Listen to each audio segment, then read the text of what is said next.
I'm standing in the synagogue in Capernaum, and it was in this spot that John chapter 6 happened, the Eucharistic discourse. It's here that Jesus spoke of himself as the bread of life. Unless you eat of my flesh and drink of my blood, you do not have life within you. It was here that our whole understanding of the Eucharist was articulated by Jesus Christ himself. To stand here is to realize that in actual time, in this specific place, the Lord made himself manifest and promised to be with us until the end of time through the power of the Eucharist.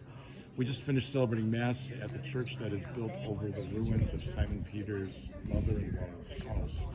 And so much happened here in Capernaum. It was after Jesus' rejection at Nazareth that he came up here. This became the basis of his operations. If you read the first chapters of Mark, you realize that so many healings, so many exorcisms happened here in Capernaum as the Lord manifested his power and began to exercise his public ministry. To come here is to realize that we too are in need of healing, and that it's ultimately in the Eucharistic Christ that we encounter all of the fulfillment of the promise of the Old Testament. The Lord will heal us, love us, save us, and fill us with his mercy.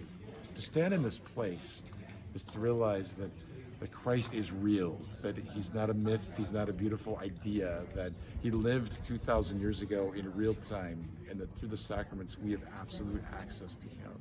For the Eucharist, we give praise and thanks to God here in Capernaum.